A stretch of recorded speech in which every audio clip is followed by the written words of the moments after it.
We can't go, I said desperately. This was the following day. The day we were supposed to be leaving to go on honeymoon, and I had somehow lost my beloved cigarette holder, the one Grammy had given me. Yeah, I know it might seem trivial, but it meant the world to me. I was frantic. I can't go without it, I pleaded. I need it. Zoe, Grammy tried to placate me. you have a train to catch, and it won't wait. Go. Enjoy your honeymoon. I promise you, I'll turn this place upside down to find it. But right now, you have more important things to take care of. I looked at Lena. I could see in her eyes she got it, and she was as torn as I was. But she was my wife, my partner, my soul. I couldn't let her down. Okay, I relented, but promise you'll call me as soon as you find it. I promise, sweetheart. Now off with the both of you. I tried to put it out of my head, for Lena's sake, but I couldn't escape the feeling like I'd left a part of me behind. Dad drove us to the train station. Me and Lena were in the back, where she put her arm around me and said, Don't worry, baby. Kathy will find it. I know. I sighed. Hey, it'll be fine. It's not like I use it all the time anyway. Still, the words felt hollow. Hey, Dad said brightly. did I ever tell you about our honeymoon? Me and your mom? The correct answer was only about 1,000,000 times, but I know Lena hadn't heard it, and it was a good story. So I said, no. What happened? So we got the train with only minutes to spare. And we were in for a long trip. We got ourselves settled and waved to Dad, who had hung around until the train departed. Then with a sigh, we held hands and relaxed. Hey, Lena said thoughtfully. we forgot to ask Kathy what happened with Laura. I chuckled. I think we both know what happened with Laura. No. I mean, yeah, there was that, but presumably they must have taken the opportunity to do her regression thing too. Oh yeah, I realized. Who do you think she was Lena followed. in her past life? That started a magnificent debate between us, speculating on who Laura might have been. It carried us up till lunch, and after. Laura couldn't have been just anyone. You know? She had to have been someone extraordinary. Lena was in favor of the leader of a huge coven of witches, but I kind of went for a high priestess of some ancient mystical sect. But trust me, we covered every possibility. After dinner, we had coffee and just snuggled together watching the scenery as the golden light of evening cast its magical glow. By the time we got off the train at the North Charleston Transit Center, we were both severely nicotine deprived and hastily lit up our cigarettes. I quietly suffered the absence of my cigarette holder, but at least the smooth rush of tobacco smoke was a huge relief. The sun was just starting to set, and the sky was a deep, lustrous purple. It was beautiful. We got a taxi to the hotel, where we were warmly welcomed and were escorted up to the bridal suite. The porter opened the door for us, then stepped aside. Lena looked at me with a grin. What? I said in astonishment. Oh no. You cannot be thinking of carrying me over the threshold? Wanna bet? She replied. The porter grinned as she dropped to one knee. My daddy was a firefighter. She explained. He showed me how to do this properly. Then she grabbed me round the middle and expertly hoisted me over her shoulder. I squealed with delight and hilarity. Oh, baby, I cried as she took me over the threshold. I finally got what Debbie had told us about. I did have a remarkable view of her butt, and I was definitely going to get me a piece of that later. She dropped me on the huge bed with a delighted giggle. Then, after the porter had brought our luggage in, we tipped him and he gave us a huge grin. You gals have fun now. He said. I think we just made his day, I said once he'd gone. We took a moment and looked at our room. It was huge and beautiful. There were flowers and complimentary champagne and chocolates. The view was wonderful. We could see everything, and we had a balcony. Oh, wow, I gasped. But then Lena turned to me hungrily. Well, Mrs. Sheridan Blackwood, She purred. I think we have some business to attend to. I put my hand on my heart, feigning shock, and declared in a very poor Southern accent, "Why, Mrs. Blackwood Sheridan, whatever can you be referring to?" Then she took me in her arms and showed me, repeatedly. Did I forget to mention? We took our honeymoon in Charleston, Carolina. Yeah, that was always going to happen. We didn't even have to discuss it. It was just right. You know? And Grammy had given us the address of Dorothy's descendant who had sold her the ring. We both wanted to meet and thank him personally. So, the following morning, after breakfast in bed amidst the ruination that our consummation had exacted on our bedsheets, we decided to take a leisurely walk, following our feet to see where they might take us. But our shared first thought as we left the hotel and stepped out into the fresh morning air was cigarette. There was still no word from Grammy, not even a text. But I guess I had kind of resigned myself to the fact that for the duration of the honeymoon, I was going to have to rough it. Lena got to her cigarettes first, and I eagerly said, "Gimme." We both lit up, and as I exhaled with a satisfied sigh, I asked, "Which way?" Lena thought a moment, then said, My feet say left. "Okay." It was weird, walking hand in hand through the streets of Charleston. Kind of like deja vu in reverse. We had to keep reminding ourselves that we had never been here before. And yet we continually found ourselves pointing out features we kind of recognized. We had no plan, no particular destination in mind, but our feet just carried us with effortless certainty. Down half-remembered pathways, finding wonderful cobbled streets, past beautiful grand old houses, the scent of jasmine and palmetto trees in the air. So familiar. Lena pointed out the towering white steeple of a church as the bells started chiming the hour. "St. Michael's?"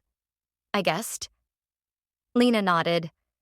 Then, a few blocks on, the air changed noticeably. The warm, heavy air was suddenly cooled by a fresh, salt-kissed breeze. Lena smiled gently. The Battery. I nodded, sharing her joy. "That way," I pointed. "Just a couple more blocks." And we walked along the Battery, taking in the rows of old houses, watching sailboats out on the water. The fresh sea air was intoxicating. It was beautiful. Then we came to a sign pointing the way to Waterfront Park. This was new. That is, this was the first thing that we didn't recognize. So we changed direction and headed for the park. We found a gorgeous ribbon of lush green lawns and quiet walkways right along the water's edge. It was beautiful, and a genuine surprise. I wasn't entirely sure, but I got a sense that all this used to be shipping piers and warehouses. Then we came to the fountain. Huge, wonderful, tiered and shaped like a giant pineapple. The symbol of Southern hospitality. We both grinned. The water cascaded down into a shimmering pool, and a cool, glistening mist freshened the air around it. Now this is definitely new. Lena noted. "Yeah," Shall we find a place to eat? she asked. I nodded. "This way." I decided, pointing to my left. Who needs Google Maps? We soon found a charming little place with tables outside, shaded by a simple awning, and ordered a seafood platter. When the waitress brought out the massive steaming platter, piled high with shrimp, crab, and blackened fish, I noted, "What? No pineapple?" Lena grimaced. What are you thinking? Heaven forbid. No fruit on the seafood, honey. We chuckled and greedily dug in. It was delicious. Later, we finished with coffee, and I pulled out my cigarettes after checking my phone. Still no word from Grammy.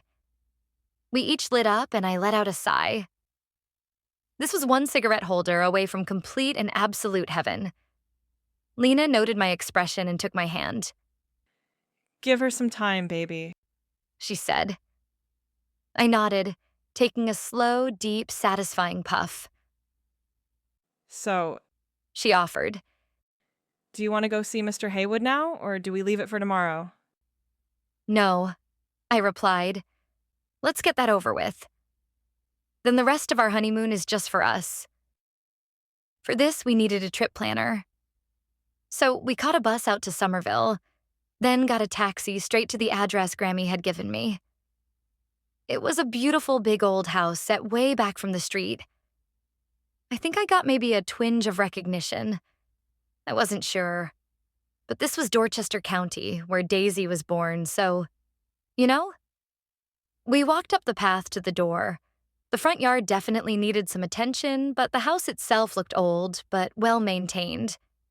Lena rang the doorbell and we stepped back patiently.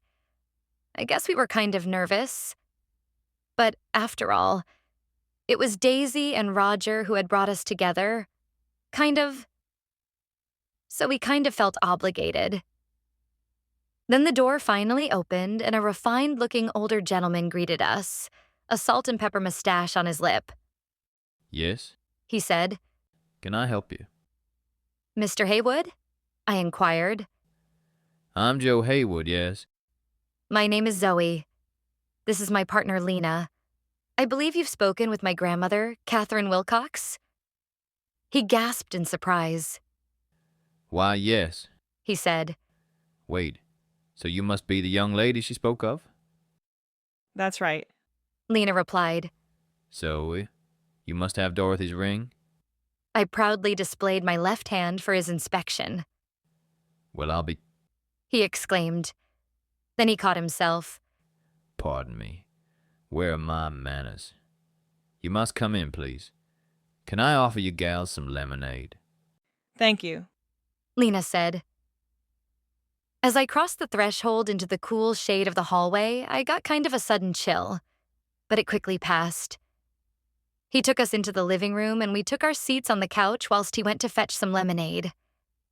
When he returned with drinks, he sat down and said, So, let's see if I got this straight. You gals are, well, pardon me, but you believe you're reincarnated. Daisy. He pointed to Lena. And Roger?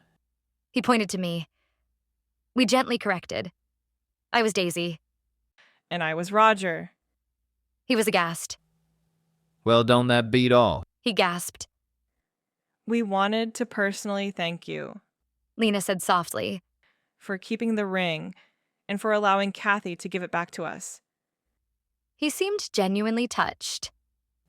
Well, He blushed. it wasn't that much of a thing to me. My wife passed about 5 years back, and we had our own rings. That one's just been sitting in a drawer gathering dust. Still, I said, it's incredibly special to us. Thank you. He was momentarily lost for words. So, Dorothy was your... Lena prompted. Ah, great-grandmother. He replied. That ring was just part of her legacy. Passed down. You understand? So, is this the old St. Clair house? I asked hopefully. No. Quite the reverse, in fact. He explained. He took a second to organize his thoughts. You see, after the accident, you do know about the accident, right? We nodded. Well, after the accident, the Cartwrights became disenchanted with Charleston. So they moved up north. Boston, I think. Lena gasped. My folks live in Boston. Now, Dorothy married Charles Haywood, who was Roger's cousin. And she insisted he buy this house when they left. She and Daisy had become good friends, and she didn't have many. He paused delicately. A bit flighty, you understand? Wait, I said. So this is... The old Cartwright place, I guess. Suddenly, my blood turned cold for a moment. The breath caught in my throat. This was Daisy's home. Lena took my hand carefully. Honey? Oh my God, I gasped as my breath returned at last. Mr. Haywood looked concerned for me. He quickly poured me some more lemonade, which I downed thirstily. I guess you didn't know. He offered. I got like a chill when I walked in, but Mr. Haywood? Lena began carefully. Could we? Would it be okay with you if we took a look round? Why, sure. He smiled. You gals take a wander. I'll just get us some fresh lemonade. We wandered back into the hallway, and I looked around with fresh eyes. Yes, there was a sense of familiarity, but I gently reached out and touched the banister. Nothing. I think maybe they replaced the staircase, I told Lena. She nodded. Then I got a definite pull. I mean, I don't know how else to describe it, but there was a door just off to the right, and it called to me. My feet moved on their own, drawing me forward, towards the door. My hand reached out and turned the handle. Everything had gone deathly quiet, except for the sound of my heart beating so loud I could hear it. The door opened. I recognized the room instantly. It was the room where I had first seen Daisy, back when Grammy first hypnotized me. To my soul, I knew that room. Then time slowed, everything faded. Or perhaps I faded. I don't know. Suddenly, a brilliant light came streaming through the big bay window. A golden light. And there she was. Daisy Cartwright, bathed in an ethereal glow. Elegant cigarette holder in hand. And then she turned and looked at me. I mean, she looked right at me. To be continued. Ha.